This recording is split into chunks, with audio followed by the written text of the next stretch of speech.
All right, well, thanks for joining us for our next speaker series event. We have a couple of representatives from the DAV. They're going to talk to us about benefits. All right, thanks guys for being here with us. Thank you very much for having us. How's everybody doing today?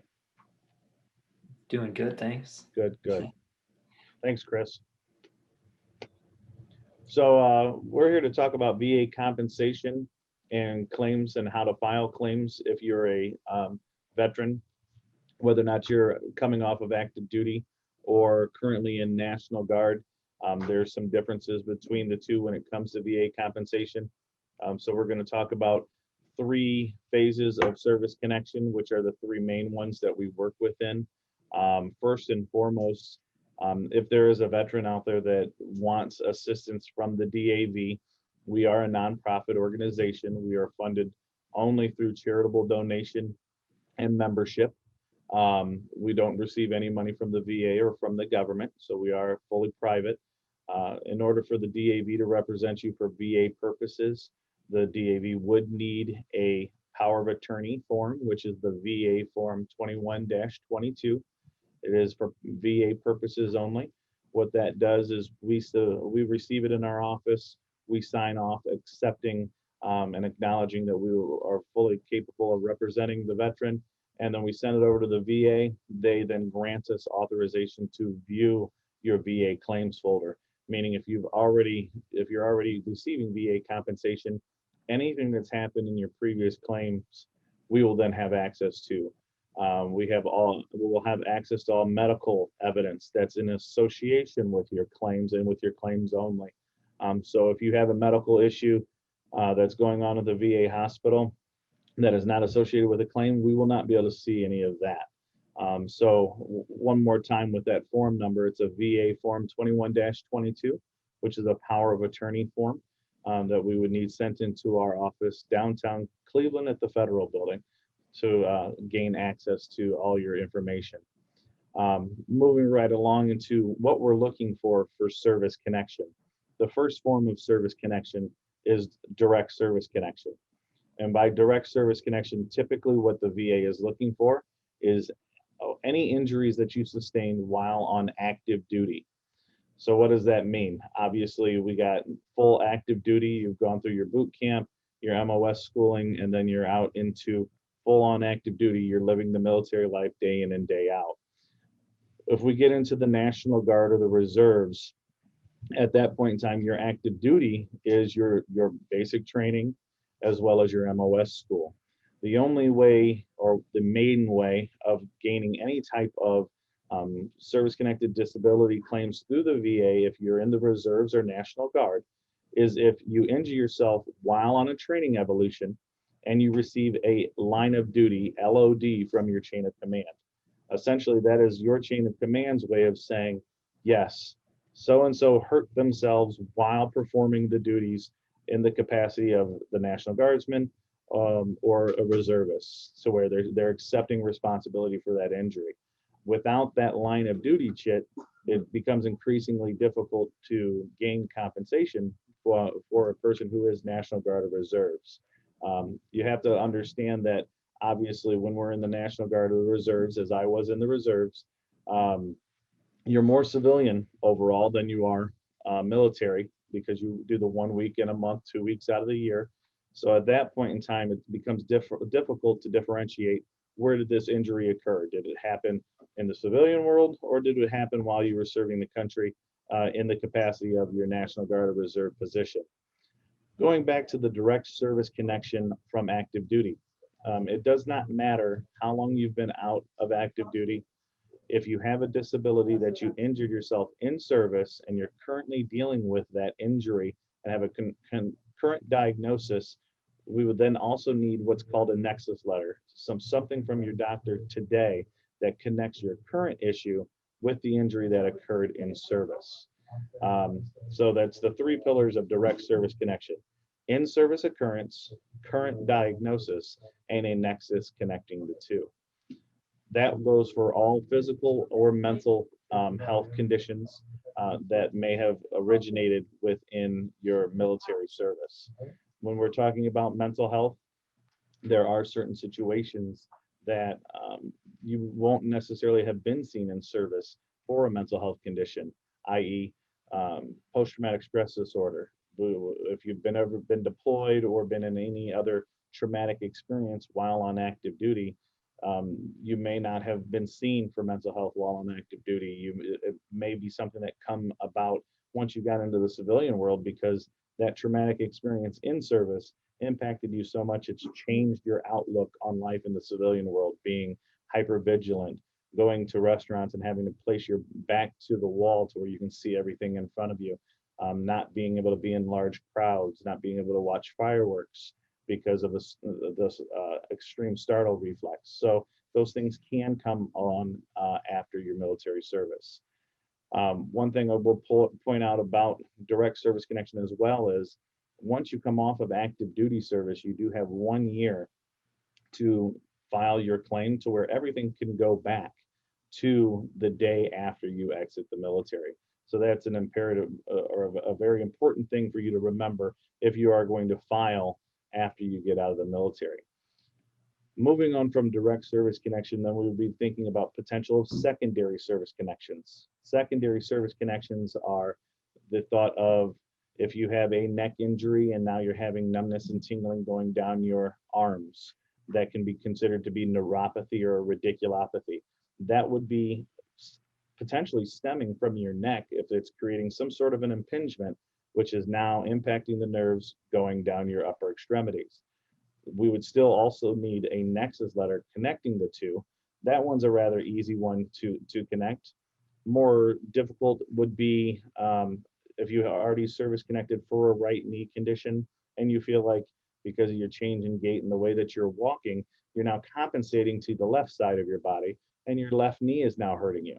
And you might, in general, think to yourself, well, obviously it's connected to my service connected right knee injury, it's hurt.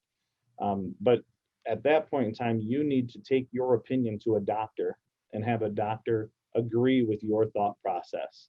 And not only agree with your thought process, but be willing to draw a statement stating to that fact, as well as providing medical rationale and literature and medical reasoning as to why they connect the two. A bare bones statement from a doctor is not enough to gain service connection for a secondary or a direct service connection. There's a myth out there that people say, as long as the doctors say it is as least as likely as not related, that it's going to be automatically conceded. That bare bones statement is not going to get you there. You need the medical rationale and medical explanation as to why they are making that statement. That is very, very crucial. Secondaries can be found in many different ways.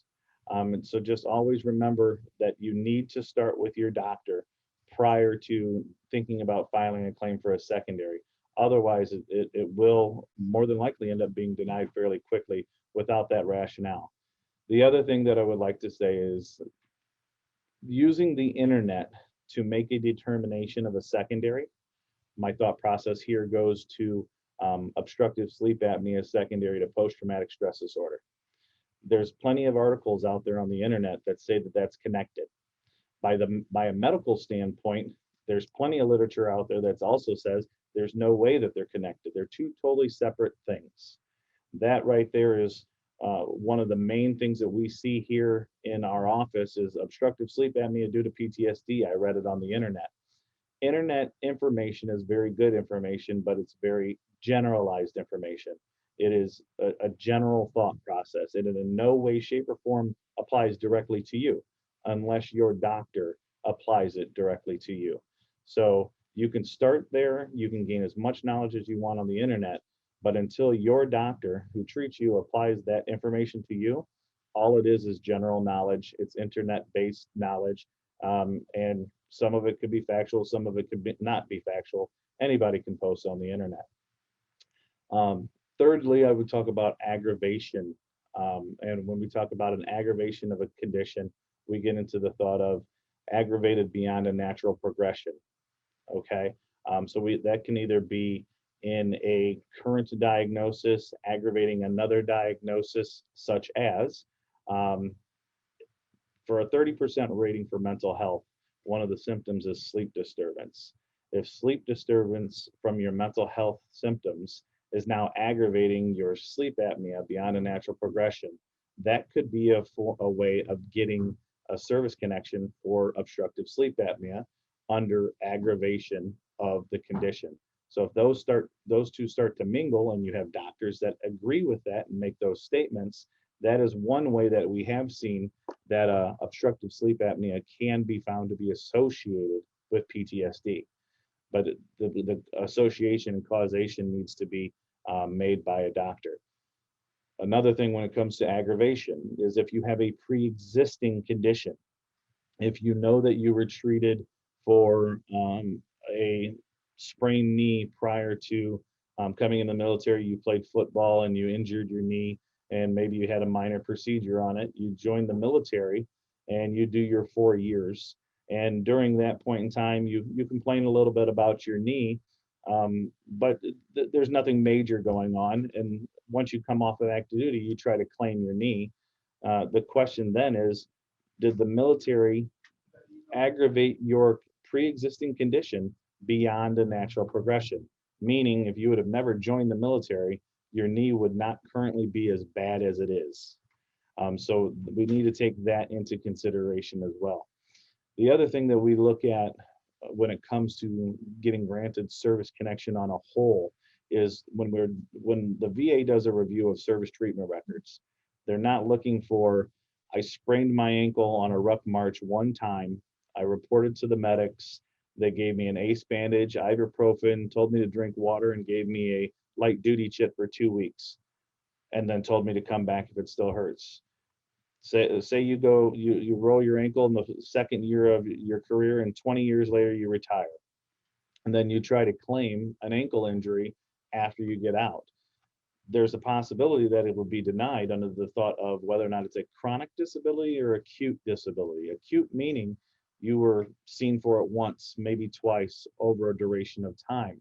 So it was something that you were treated for and resolved itself with no residual side effects. What the VA is looking for is chronic disabilities, disabilities that have been there and have maintained through a large portion of your military career and show continuing residual side effects from that injury. We do always get people that don't understand the difference between acute and chronic, and that is one of the most challenging things to really explain to somebody. When it comes to dependents, if we got DEA or anything like that, I don't know. I know we have some dependents out here who have parents who are veterans, and they may be entitled to dependency education assistance. That is a grant that can be received, from a veteran who has a permanent and total rating that can pass that educational stipend onto a dependent, and that's a monthly benefit. It is not it's not a lump sum of money or that is given out to you to pay for your schooling. It's more so the thought of not having to work while going to college. Another thing to say is when it comes to VA compensation, you don't need to track down your service treatment records. You don't need to track down your military personnel records. The VA has what's called a duty to assist, and there's many different things that they are in charge to do. They will reach out to National Records Archives to retrieve all that information, to cross-reference any injuries you are claiming to anything that may have happened in service. One talking point as far as post-traumatic stress goes, there's multiple ways of traumatic experiences in service that can come from your military time, whether or not it's seeing combat, being just over in a war zone, but not necessarily in direct combat, physical assaults, military sexual trauma, things along those lines. The obvious ones are being in direct combat or maybe being in a war zone where you were impacted by what was happening, whether or not there was direct fire or indirect fire. One of the most challenging when it comes to mental health is military sexual trauma, because it is never presumed that any veteran, male or female, is going to go to their chain of command and seek guidance or seek help or press charges. However, that doesn't mean that 5, 10 years down the road, a veteran can come and say, well, I was sexually assaulted in service, and they're just going to believe you. They still do an investigation, and what they're investigating is markers of an assault, which include a physical assault that they find within your military personnel records, meaning you go from being a quality soldier, a quality Marine, a quality seaman, to out of nowhere getting UCMJ action against you, requesting a transfer from duty station, not waking up, outbursts, whatever the case may be. So with that being said, just keep that in mind, that even though you may not have reported it, and we understand that, you don't have to worry that it wasn't reported. They'll look for indicators within a military personnel record. Does anybody have any questions thus far? Chris, go ahead. So they have a duty to get these records. However, if you have them readily available, is that quicker, or are they still going to have to cross-check them? They will still have to cross-check them, as there's no way to fully know whether or not you have a complete file in front of you. So it'll still be their duty to reach out to the National Records Archives to ensure that they have what they feel to be a complete set of service treatment records. They're bound to do that by the regulations of the 38 CFR, and it's also there to protect you as the veteran, because maybe you thought you had everything, but maybe you were short 50 pages, and that was the critical evidence that you need to gain that service connection.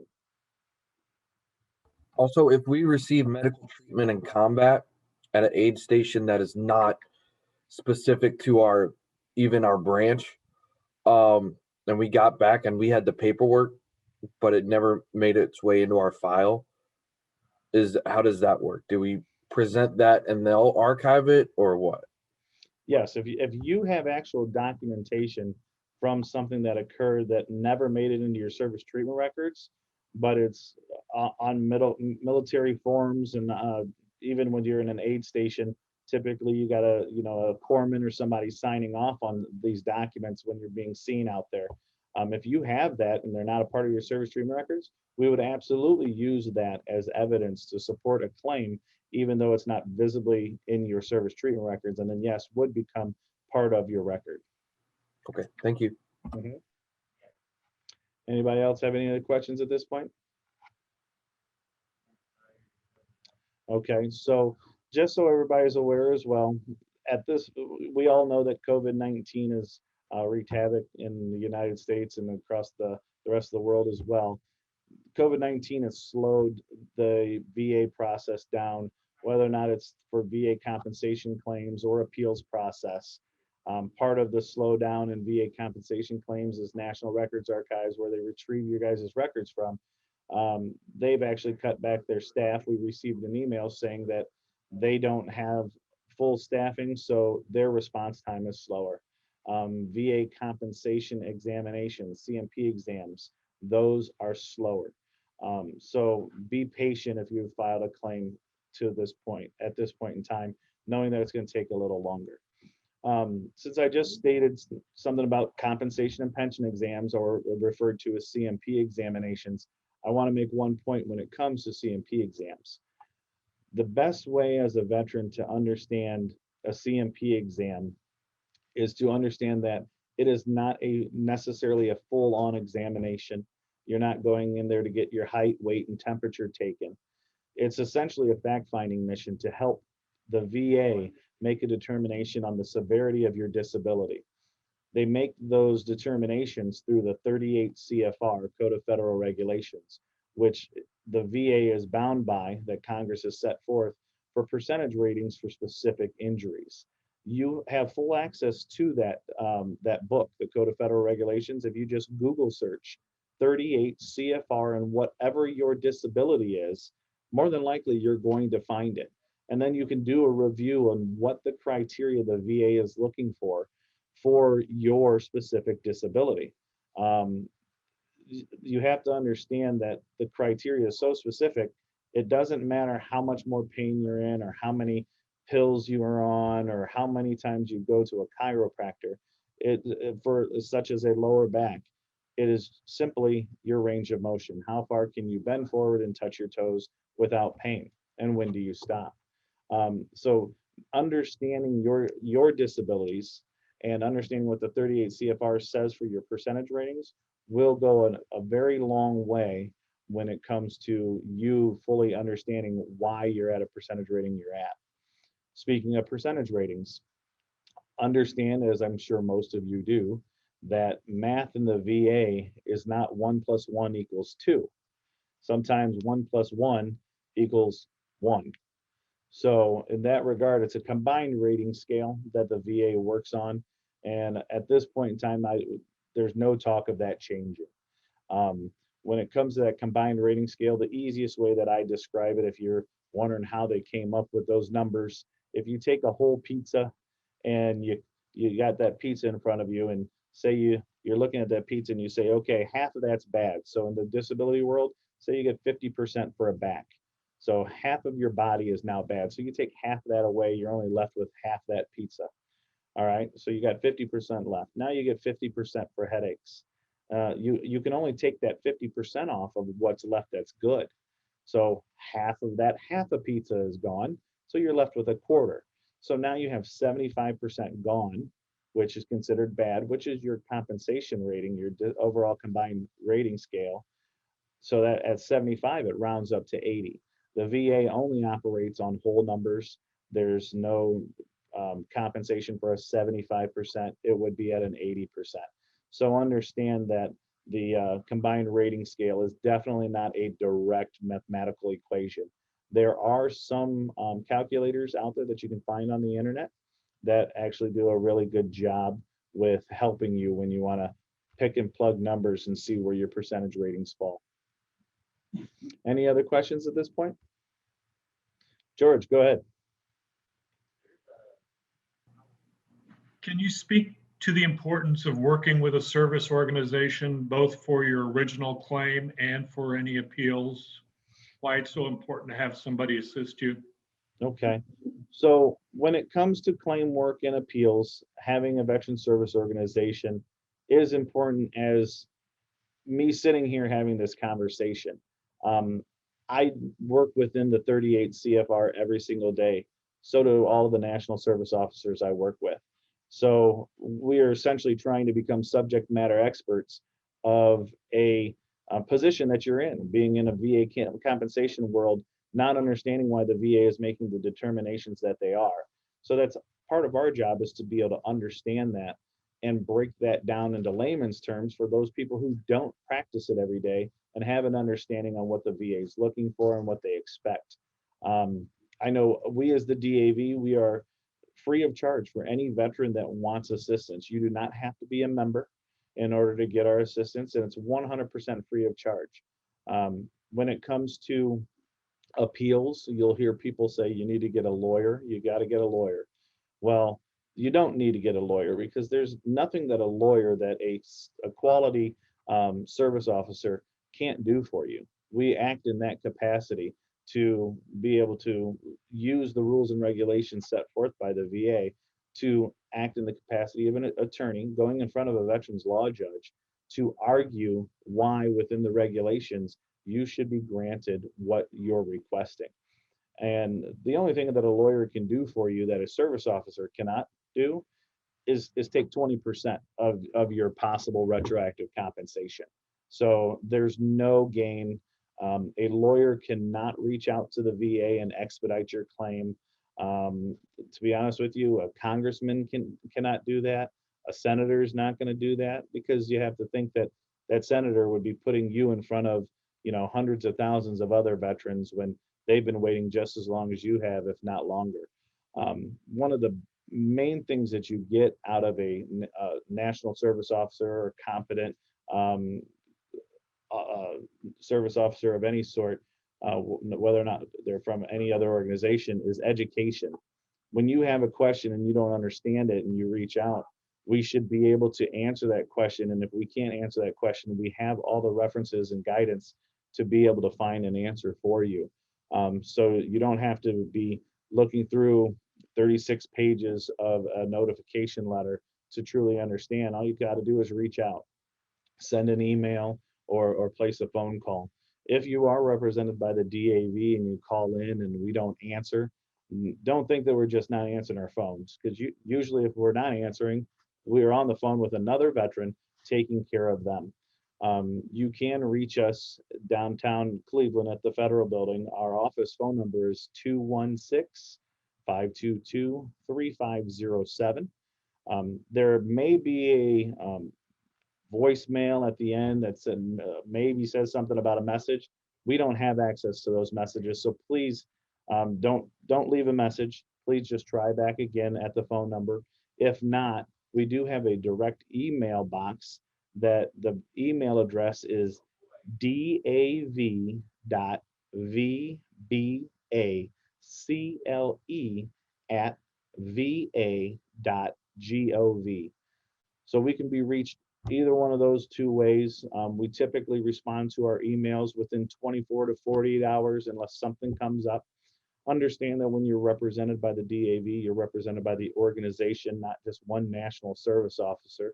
So if you call into the Cleveland office and you spoke to myself and I've given you some information, and then you call into the office and I'm not here or I don't answer the phone and Alex answers the phone, he is trained just as well as I am to be able to answer those questions, because if I'm out of the office, we don't want you as the veteran waiting on a specific person. As the DAV goes, we go through a 16-month training course to become national service officers and become accredited to be able to do this job. So our training is very extensive. If you have any questions, please feel free to reach out. Getting an answer from us more often than not is completely different than asking a question of a fellow veteran, because quite honestly, they probably don't know. And even if they do have an idea, if they're speaking about themselves, that doesn't necessarily apply to you. So reach out so we can give you some guidance and some answers. Any other questions? George, got any other questions? All right, so that was just a quick lowdown and dirty of what we do here at the DAV as far as helping with VA compensation and being here for all veterans. We can try to help if you got a less than honorable discharge with giving you the guidance and understanding on where to go. That's not handled necessarily through the VA, but we can give you some guidance on that if you're having issues with that as well. We do specialize in VA compensation claims. That is what we're here for. We don't do anything in the civilian world as far as handling legal matters. We specifically are here for VA compensation claims. You can always look us up on the internet, Google search DAV Regional Office, Cleveland, Ohio. If you didn't get that email or that phone number, we do have 8 national service officers in our office at any given time. So we have plenty of people to try to help. If we don't get back to you, please be patient and we'll always be here to serve you. And with that, I have nothing further. All right, well, if there's no more questions, thank you so much for being here. That was really helpful. Absolutely. Take your time. Excuse me? Thank you very much. And you guys have a great day. Take care. All right, thanks, you too. Bye. Bye.